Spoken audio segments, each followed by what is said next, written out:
Thank you for joining today's webinar. We've got a really exciting panel, a group of folks that are going to be discussing cyberbullying and detection in a meme, emoji, and slang-filled world. Just to kick us off, a little bit of admin and housekeeping. If you have questions throughout, feel free to submit those, and we'll be monitoring that so that we can respond to those in real time. So don't hesitate to drop those in to us. So yes, just to get us started, according to the Pew Research Center, about 59% of U.S. teens have been bullied or harassed online. In addition to being traumatic in the moment, experiencing and witnessing bullying causes serious downstream effects like the onset of severe depression and crippling anxiety. In the webinar today, what we're going to do is discuss the latest trends in cyberbullying with Ross Ellis, the founder and chief executive officer of STOMP Bullying. She's been nationally recognized as an expert for her work in bullying and cyberbullying prevention, violence against children, as well as being an expert in online safety. We're also going to learn how children are standing up to cyberbullying from Matt Soeth, co-founder and executive director of I Can Help, an organization that teaches children and teachers how to create positive social change. And lastly, we've got Jon Purnell from Spectrum, who's our VP of Data Science. He's going to share some behind-the-scenes looks at around how Spectrum detects cyberbullying, our solution, and reviewing how it was built and how it's used by various social platforms, gaming companies, dating apps, marketplaces, and that sort of thing. So to kick us off, Ross, welcome to today's panel and webinar. Can you tell us a little bit more about STOMP Bullying and how you got started and what you guys are up to? Sure, and thanks for having me. I initially started a charity called Love Our Children USA, and back in 2003, we started getting all kinds of inquiries, emails, phone calls about bullying and cyberbullying. Bullying we knew, but cyberbullying didn't even have a name then. So I learned as much as I could and posted the information on the Love Our Children USA website. Within 2 days, the website crashed. We knew we were onto something. Fixed it, learned even more, and in 2005, Stomp Out Bullying was born and has become one of the most influential anti-bullying and cyberbullying organizations in the country and beyond. Yeah, and so give us your definition. What do you consider to be cyberbullying? Look, anytime there's cruelty or anything like that online, you can pretty much bet it's cyberbullying. It takes place over all digital devices like cell phones, computers, tablets. It can occur through SMS, text, and apps, online and social media. Kids tend to check their social media minimum 100 times a day. They go to forums, there are gaming sites. There's just every possible way you can think of for them to get to these apps and find that they're being cyberbullied. And so, and Matt, just to get you roped into this, can you give us a brief overview of I Can Help and how you got started with your efforts in this space as well? Yeah, we got started when students made a fake Facebook page about a teacher. This is a few years ago now. Had over 1,000 followers, a lot of drama. Eventually, a kid found out who made it, turned the person in, page got taken down. A year later, student made a fake page about Instagram page about the same teacher. This time we had over 30 students go online, comment in support of the teacher. The page was down in less than 45 minutes. And what we kind of stumbled on is with young people, particularly, they really want to help, they just didn't know how. And by having these conversations after the first incident, really training them on how to report and how to speak up, how to respond to this negative content, they were really able to take it into their own hands. And that's where we kind of got started on this concept of digital first responders, right? Where, if something happens online, young people are going to see it first. So what tools and resources can we give them so they can take it on and make sure it happens?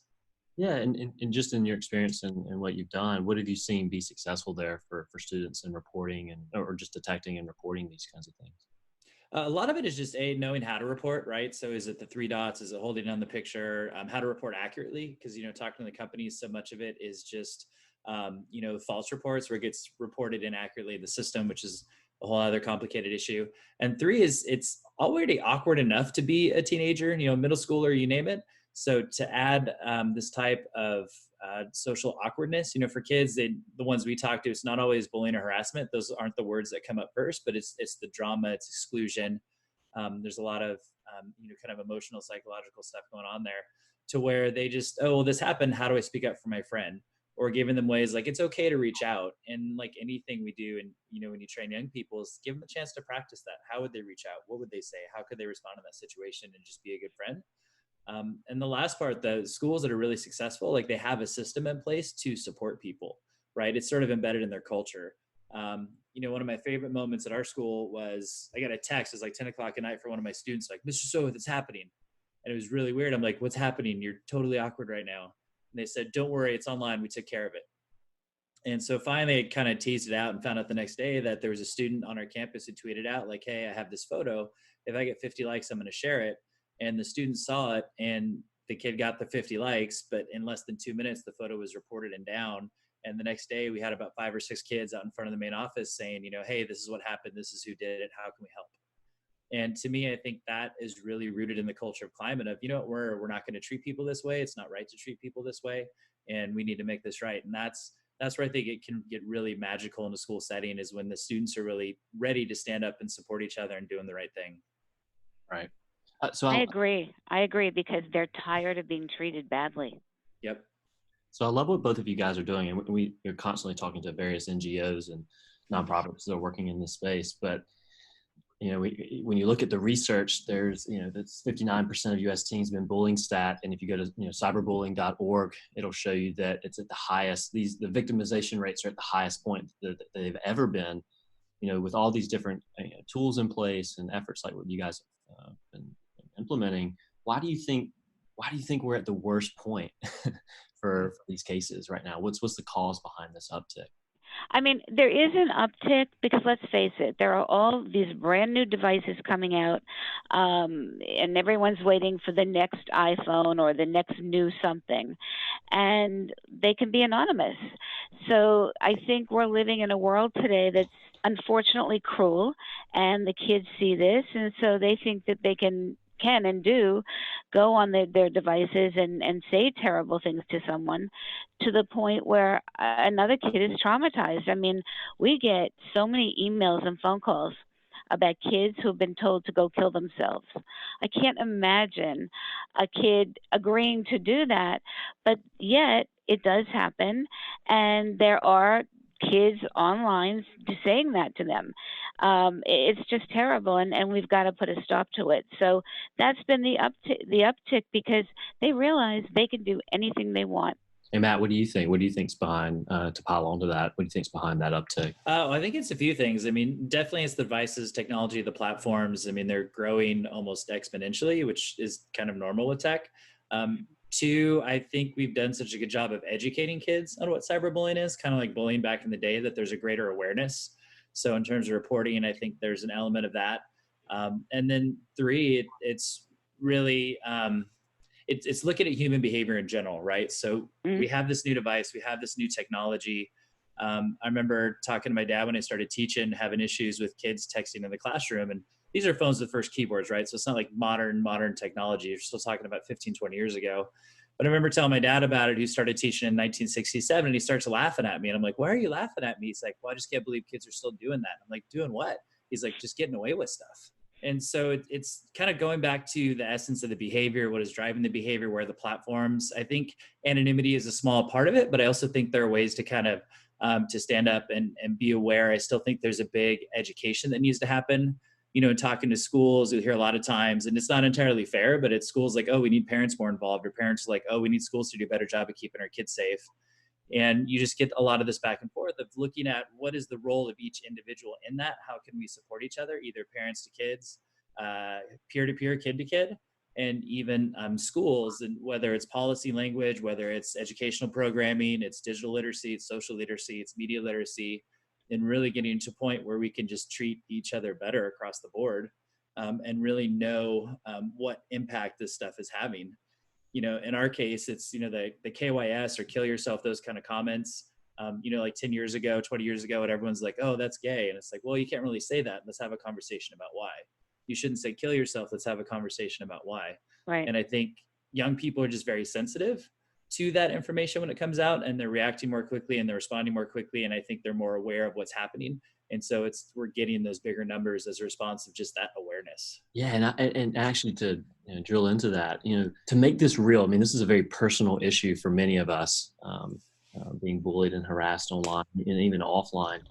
Can you share a few examples of bullying? Like and maybe if there's an anecdote or a story, because I think when we hear cyberbullying, it's a broad definition, and depending upon the platform you're on or the experience that you're on, that may have a different indication there. So what are some examples of cyberbullying, just to make this real for our listeners here? I mean, we see it so much. They call each other names. They accuse them of being a different gender than they may be. And it's just, kids are very sensitive today. They're almost hypersensitive. So when this starts, they're feeling really bad and scared, and they don't know what to do. They put up memes, which they could put a boy in the shower who's overweight, and they put that up online, and we know that doesn't go well. They have their slang language, like cyber sassing is someone with an attitude, or the emojis, tomorrow going to be hella fire with the fire emoji, be there. So they go so fast with this that you can't keep up with these techniques. And I think that when a parent buys a kid a device, they need to really teach them how to be socially and digitally responsible. Because if they're not, this is not going to stop. And the schools need to help them too. And Ross, staying with you on this one, are there certain groups of people or individuals that are more susceptible to being bullied online from your perspective? Well, I think the A personality is going to be okay because they know how to stand up to the bully, because we never want them to ignore the bully, but especially online, we want them to block and delete. You have other children who are somewhat shy and timid, and so they're afraid to stand up to their cyberbully. They're afraid to block the message and delete it. And that's the first thing we tell kids, because if you block it and delete it, you won't see it anymore. But yet, girls especially want to see what's being said about them. Right. And I always say to kids, if I'm wearing a red sweater and I ask you if you like my sweater, and you tell me, that's okay. But if I'm wearing the red sweater and you don't ask me and you tell me it's ugly, that's not okay, because I didn't ask you. So kids really need to understand where it's coming from and how to handle it. And the impact that those behaviors have on them. And Matt, what about you? What observations have you made around, maybe specific groups of people or individuals or kids that seem to be more susceptible to cyberbullying? Yeah, no, definitely we see a lot with the LGBTQ population, and it's I think Ross hit on something big. Is it's almost passive aggressive, if not overtly aggressive. It's a meme, it's a post. Like one school particular recently is having some issues with their LGBTQ population being excluded, and it's very subtle stuff, right? It might be a Trump hat. It might be, hey, we're gonna have Chick-fil-A on our campus tomorrow. We sure love chicken sandwiches. To really kind of drive home this point of, oh, well, that company we think has a historic reputation for doing this, and we're going to have them here because we know they don't like you, and that's our way of saying we don't like you. And to me, a lot of these come back to one simple rule, particularly in middle school and high school, that I think every human fears, is that fear of exclusion, being left out or being intentionally left out, when really most humans just want to fit in, which we already know is the most challenging thing to do as a middle school and high school student, right? And it's trying to find that way of, who are the groups who are being targeted, being excluded, being left out, and just having those little comments. The other thing to that is we know that a lot of kids will not block. They're unsure how to report. So having this conversation about how it works helps, but they don't want to block because it's, oh, someone's talking about me. I want to know what they're saying. It's that fear of knowing someone is talking about you, but not being able to see it, that really bothers them more so than the fact that anyone's talking to them, and just having the self-confidence to think that, oh, like I can handle this, or someone's going to help me. Exactly. And so what happens to these people, Ross, when they experience cyberbullying? What are the longer term effects to these individuals who have to go through this stuff? I mean, they go through so much. They have fear, depression, loneliness, anxiety. Their self-esteem is shot. They can develop physical illnesses, and sadly, they get suicidal thoughts. Not all of them, obviously, but for the ones that do, hopefully they're getting help. We have a help chat line, so we've been able to save over 6,000 lives. But what about the kids that don't come to our help chat line, who are out there and feeling so miserable and distraught, and they don't know what to do? So the long-term effects can be very serious. I would agree with that. I don't know if I've ever exposed this in a public forum, but for me, I experienced that firsthand in high school and had the internet. And I'm 36 now. The internet is a lot different place. The social networks are in a lot different place now. But had the internet been what it was, or what it is now, then I probably would have had a very different experience coming out of that. And so, yeah, I mean, there's a lot of negative things that can happen having to go through that stuff. Matt, what have you seen for the kids and even the parents who have to deal with this for their own kids? Just the same. I think any parent really wants to help their child as best they can and trying to find solutions. Schools, I think, are struggling. It really depends on whether or not they have a policy in place and how they can enforce it. Because generally when these incidents happen, there's usually a lot of evidence. It's just about being aware of it. And then for students, there's some new research coming out is you're definitely seeing anxiety and depression connected to that in some cases. And we're also seeing anxiety and depression happen in individuals who just witness this negative content as well. And so hoping to see more research around that to really, figure out how this is, impacting our sense of well-being, digital well-being, whatever you want to call it. But yeah, being just that sense of being excluded or being the target, like kind of that victim mentality of trying to shrink away from the attention and just, disappear for the moment. Like, don't notice me, leave me alone. How come I'm this target? That's the stuff that we're seeing is how those kids are responding to it, particularly if they don't have a strong peer group or an adult that they can go to and really help them out. Absolutely. And so we've talked a lot about, framing this problem, right? That it obviously impacts lives. We're talking about a digital world that has real world consequences for everyone that's involved in this thing, and cyberbullying. And so I'm curious, Ross, how do you think about working with various gaming companies or social media platforms? Do you get into the trenches there and help shape how they need to think about rolling out community guidelines or enforcing policy and detecting this? Yeah, I mean, we do work with the social media apps, but their rules are pretty much into place. The interesting thing is that legally, for most of them, you must be 13 to even sign on to and create an account. And what I'm seeing on Twitter and Facebook, although they don't use Facebook that much anymore, but on Twitter and Instagram, they're 7 and 8 years old. Their brains are not mature enough to handle something like when someone says, oh, you're ugly, you're fat, whatever, and it becomes a real problem. As I said, they check their social media over 100 times a day, and it's to find out what kids are saying about them. I wish that they could do something different and use it to their advantage. Matt was right in that they don't want to block and delete, but if they don't, they're going to see all this stuff that's being said about them, and that could go in a very bad direction. And the game, I'm not a gaming fan. I really have an issue with the gaming, simply because I think because it's so anonymous, someone could turn to a gamer and say, well, gee, I'd like to get to know you or whatever.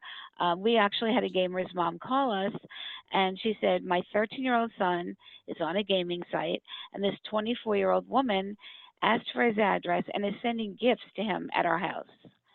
That's definitely not acceptable. As well as your child, who needs to be very aware and very astute about these sites, the parents do too. And so, Jon, you've been very very patient here in the beginning, but to pile into what Ross just said, there's some an article that came out this morning from Fast Company that had some research put together by Pew, by Amnesty International. I urge everyone, and the ADO, I think, I urge everyone to go check that out after the webinar. And of course, we'll send that out in the follow-up materials. But one of the recommendations that came out of that there's three things.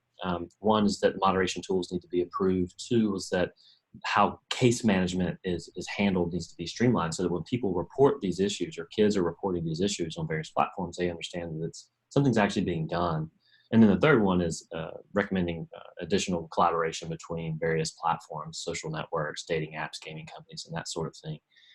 Based off what Ross just said, she mentioned something interesting around underage users on platforms. And, we see a lot of that in our work with the dating app community specifically. But can you give us a little bit of perspective around, what we've seen at Spectrum around the tools that are in place historically to detect these behaviors? and what we're doing that can help, whether cyberbullying, underage users, and various platforms and beyond. Sure, absolutely. So, yeah, I think one of the like on the first point of that article about moderation tools, I think that's definitely one of the Achilles heels here is the effective tools to help moderators to dive into the situation that they're looking at, and to and in that line, it's one of the things where I think AI is starting to catch up in the natural language processing field. It's behind image and video detection, so it's something that's just in the last year and a half really coming along. But it's giving us a lot of great new tools. And to your point, and to what Ross was saying about underage users appearing, there's a lot of work, research that's shown that there is a different way that younger users use language and communicate, just beyond the prevalence of emojis and memes. And so the newer technology on language models can be used to help give some signals, some hints to moderators that, hey, this user might be below the guideline ages, and help, and also to help, I think talking about younger users being vulnerable, we can provide some insights on that part, and then also capturing more semantics of the conversations. Right. And so, Matt, what do you think in terms of the role that technology should play here, and kind of the efforts that various social platforms have delivered to date here, and do you have any insight into kind of not the failings, because a lot of great companies doing great things here. There's a great community with the FPA and the Fair Play Alliance and so forth. But what more can be done here? What role does technology need to play moving forward? I think that, the Fair Play Alliance has really tapped into something important where I have seen, firsthand through a few different events and just my conversations with the companies of really collaborating on, safety principles, safety best practices. And it was a really intentional effort of recognizing that something needs to happen. Along that line, I'm also seeing a lot of startups. The conversation is starting from a safety by design. In the early days, it was so much about, we have this tech, let's get it out, let's make some money. And now I believe there's a lot of thought going towards, okay, if we are going to start this, how do we protect our users in that process? And so you're seeing a lot of, ethical tech summits, ethical tech boards, advisory, research, you name it. Australia, there's the safety by design principles that have come out from their e-safety commissioner, Tweet and Jules. And you have, groups like All Tech is Human, who are bringing these companies together to have these larger, somewhat philosophical, but then breaking down into practical conversations like, is it reporting tools? Is it AI? We have better ways to track this. Even this week, you had the article from New York Times, like specifically calling out what is happening in gaming and how do we respond to this. And I think there's some people out there who are very committed to improving this. And, with the tech, it's pressure on the companies for sure, but I also think there needs to be conversations around, who is in this biosphere that can help, right? So you have NGOs, you have special, tech groups, summit groups, research groups, think tanks. It really takes all of us down through parents, through schools, through users, kind of working together to not only identify this behavior, but to respond to it, to flag it, to report it, to kind of work together, much like we, neighborhood watch in our community. It really takes all of us creating systems, creating policy, and creating tools to kind of keep us safe online. And tech can definitely play a role in that. One of the studies I like to reference the most from last year really has to do with Blizzard Entertainment and how they managed to reduce their online negativity on their platform by like 43%. And they did it just through some experiments around incentivizing positive play. So there's definitely a role I think tech can play within the game. There's definitely a role I think users have in making it better, and we can definitely all work together and I think have a huge impact on this. I totally agree with that. Yeah, and Ross, what would you like to see happen for some of these, not just the gaming companies specifically, but just any social platform? What would you like to see improve on the technology side in the way that they implement these solutions? I'd like to definitely see them improve their reporting. There are one or two out there that say report here and then nothing is done. So I think when you say to a child that's on your site, report it, you need to follow through. But Matt was right, because we need schools, we need communities, we need technology companies all to work together, because otherwise we're never going to solve this problem. And it doesn't have to be a problem if everyone agrees that we need to help these kids and work hard to find a way, find a solution. Yeah, and Ross, staying with you for a bit, what keeps you up at night the most about this particular problem? Is it the tech? Is it the processes? Is it something larger, more macro at the macro level around politics or societal factors? But what do you think keeps you up at night about this particular problem? Did you ask me or Matt? And Ross, yep. Oh, okay. What really keeps me up at night are these kids that just have no concern. They think it's funny. So I will check our transcripts from the night before from our help chat line, and kids are joking around, they're funny, or they're saying things that they really don't mean. And I think there are underlying causes for this, because they have to realize it's not a joke. And they have to have seen kids in their community, sadly, taking their lives by suicide, or just really having problems. It does keep me up at night, because I wonder, how are we going to help the next kid? Who is the next kid that we can help? And every night there's at least one kid that comes onto our help chat line that has suicidal thoughts. And I tell our counselors, they must learn that no matter what, nothing is bad enough to take your life. So I think by all of us working together, we can make some great strides. Absolutely. Matt, what about you? What keeps you up at night about this problem? My fear of bears. No, I'm sorry, this topic. No, for me, it's really, what is being done. I think, cyberbullying, it's scary. It's everything else you want to throw at it. But in reality, it's that there's way more positive than negative, right? Mm-hmm. So one of the things, particularly with schools, we've had a lot of success with is, sure, training them on how to respond to online negativity is great, but teaching them how to build positive social campaigns, mm-hmm. even better. Because when kids are creating content, when they own the content, when it is theirs and they get to drive it, then they're also going to protect it. And so for us, that's where our Digital for Good came in, is that we saw all these great things happening in schools and it just wasn't getting talked about. Like Project Woke, Christina is now a sophomore, almost a junior, who created a whole Instagram page around women of color in social media and how she wants to change that narrative. You get projects around mental health. You get stuff around feminine hygiene, and the whole a period project out of the Santa Cruz area, just looking at how do we get these projects to, girls who can't afford them or in the local community.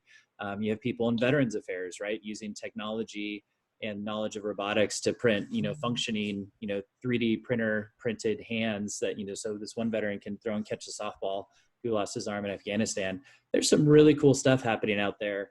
And I think in terms of solutions and things like that, what keeps me up is, yes, this is a serious problem, but I think there's a lot of positive stuff out there. I think young people, as we said earlier, they're tired of the drama and they really want to create something positive and do something good and leave an impact on the world.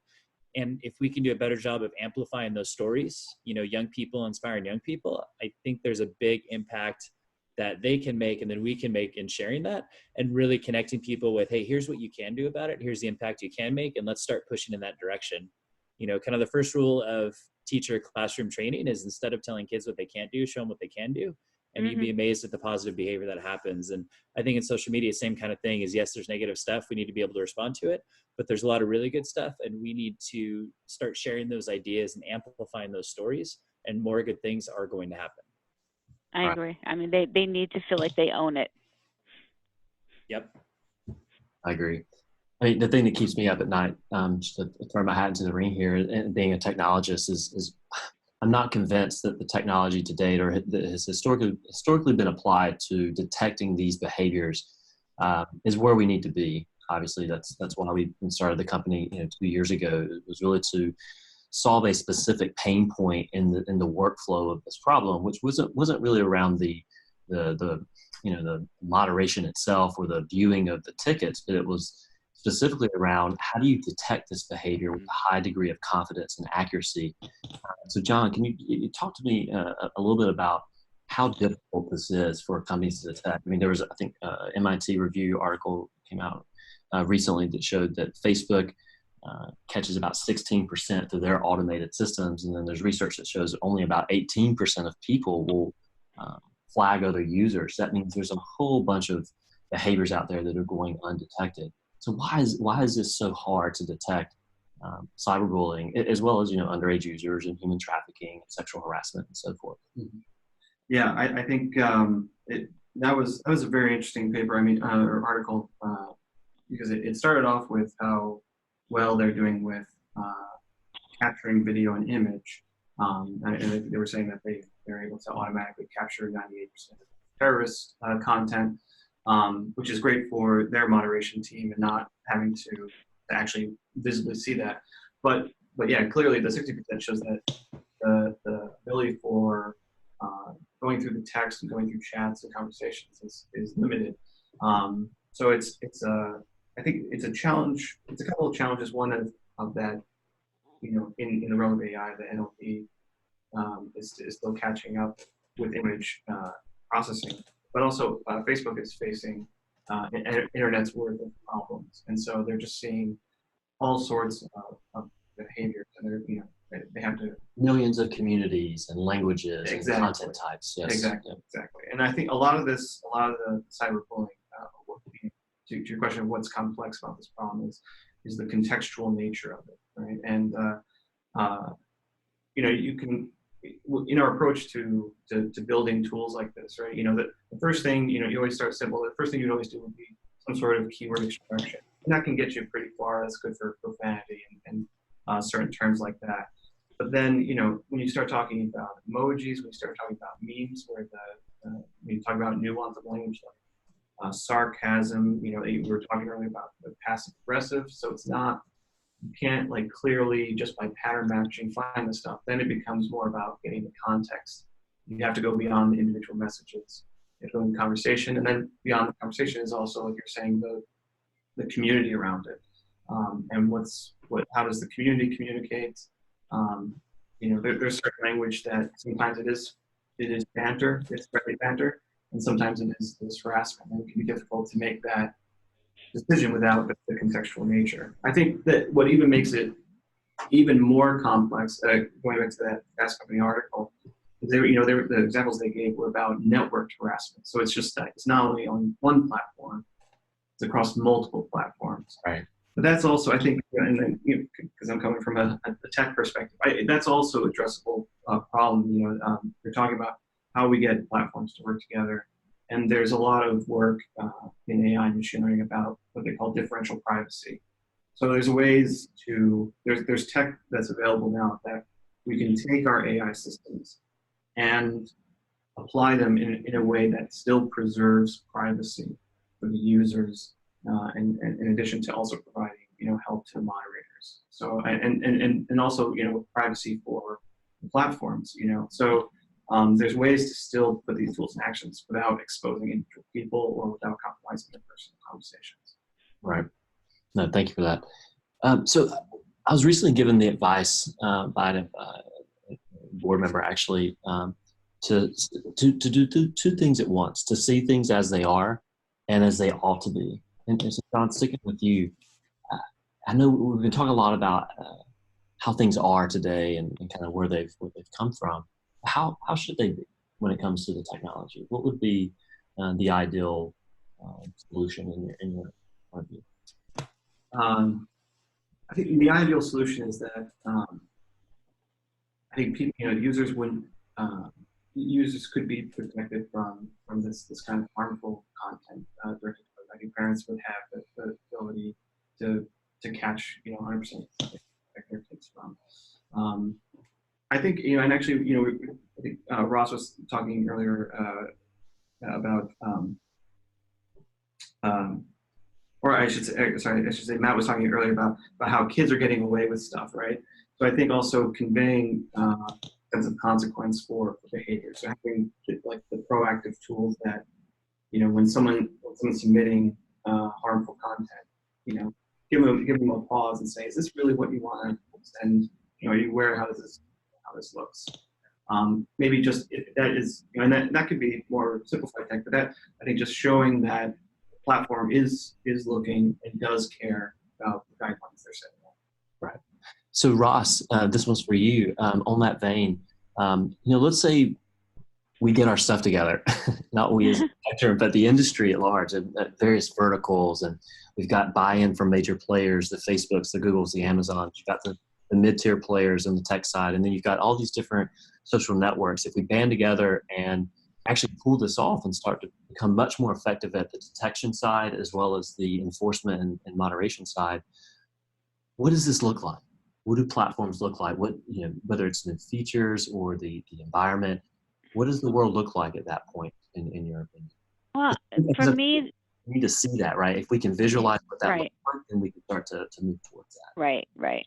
For me, the world would be very simple, and it's almost too simple, but by having everyone work together, including the parents, because parents feel like, I'm so busy, I have my job, it's driving me crazy, here's your new iPhone, take it. Schools very often will say it's not our job to help the kids with cyberbullying because it's not on our campus, but they're still the students. So if you have everyone take ownership and you have the kids take ownership and really involve them to a great extent, I think it could be terrific, because we're doing a town hall within the next month or so. And I think if you do this and you involve the kids, they do want the ownership. But everyone has to do it, the communities, the parents, the corporations, the technology companies, and the social media apps, mostly.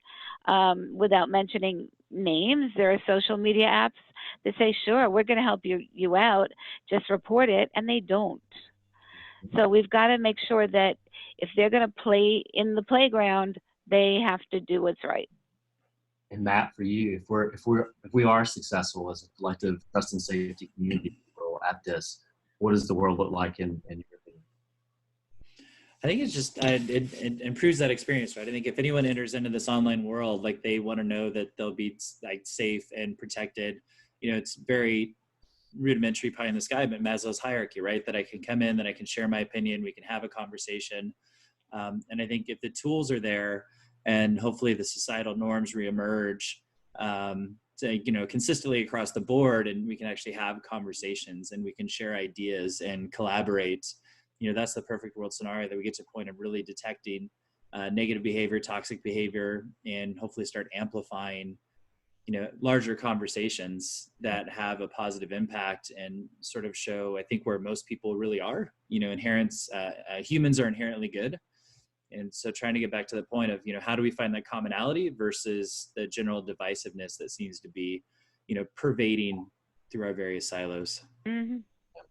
I think the internet, and I've been saying this for 2 years now since I've started Spectrum, that the internet experiences periods of heavy investment into infrastructure, the core things that are required to deliver e-commerce and social experiences and marketplaces, and those sorts of things. And then it swings over to the applications themselves, and people are drawn to different experiences through that infrastructure. I think right now what we're experiencing is a pendulum swing back into infrastructure investments. And I think, based on what you said earlier, Matt, safety by design is a core principle of that. But I'm encouraged by what I'm seeing as a pendulum swing back into infrastructure on a variety of different levels, just to usher in the next wave of applications for users. And I think trust and safety is at the forefront of that, which gives me hope that we're headed to the future that both of you just described. So we got a little bit of time left. I'd love to pull us out with really one last question. If you have one specific message that you'd like to leave our audience with, and again, we have folks from data science and machine learning, we have trust and safety executives, and also just individuals that are interested in this topic. Matt, what would be the one specific message that you would want to leave the audience with? It's a little sappy, but I'll qualify. I'll provide context. That's a good chat moderation word, right? No, just hope, right? I think any human being who entered this world and cares about it wants to make an impact and leave it better than when they left. And if you look at people working in trust and safety, I think, as you just mentioned, again, safety by design, just cannot impress upon that enough. And, the conversations I'm having, not only with young people, but with adults, is that there are a lot of people who really want to make good things happen. And again, if we can keep working towards that goal and really amplify that message, that's where I think we're going to start heading in a direction of making this internet really a better place that it can be. And for the most part that it is. And then along that line is like, what are the tools and resources we need to make sure that keeps happening, right? Be it, if it's going to be AI, if it's going to be content moderation, if it's us reporting, across the board, just, providing those tools, resources, education, and training. I think good things are on the horizon. We just need to keep building up those resources and supporting them. And Ross, how about you? What specific message would you want to leave our audience with today? Well, I agree with everything Matt said, but what I'm seeing here at Stomp Out Bullying, a lot of blame, because parents call us, they email, they're blaming the school and the teacher, and the teachers are saying this is not it shouldn't be happening because it's not on our campus. Let the parents deal with it. So for me, for everybody to work together and stop the blaming and really take ownership, I think that everyone is going to be so much happier and healthier digitally and in every other way, even in the mental health area, because kids are terrified when they start seeing "go kill yourself" and all those horrible messages. But if we work together and everyone accepts the ownership, I think we can make great strides. Jon, and you can't say be best. What would be your specific message? Yeah, I think, I think the point I was kind of making earlier, which is that I think what I see when I look at, advances in tech is there's the stuff that's happening around text and understanding text is still, like, you see a lot of toy examples and adventure games and all that stuff. But I think behind it, I firmly believe that the technology that's very recently been coming out of academia is going to make drastic strides in addressing this. So I think the tech is there, and so even though the current tools that you might see in industry seem to fall woefully short, I think we're very close to seeing that being a revolutionary change across the industry in just performance and ability to capture this kind of behavior. Yeah, that would be my message as well, is that I think we get an interesting perspective from Facebook that this problem can't be solved, or years away from being able to solve it. And that's just not consistent with, I think, the results that we're seeing at Spectrum around how contextual AI can be applied to solving the detection issue of complex behaviors like cyberbullying.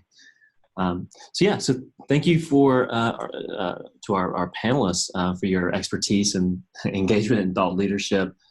Matt and Ross and JP, it's great to have you on today, and thank you to our listeners for your attendance as well. I urge all of you to check out I Can Help and what Matt's up to, and talk about bullying, and to learn more about what they're up to and see how you can get involved possibly. And we'll send a follow-up note afterwards with some key themes and some information based off the discussion. But appreciate your time today, and thank you very much. Thank you. Yeah, thank you. Appreciate it.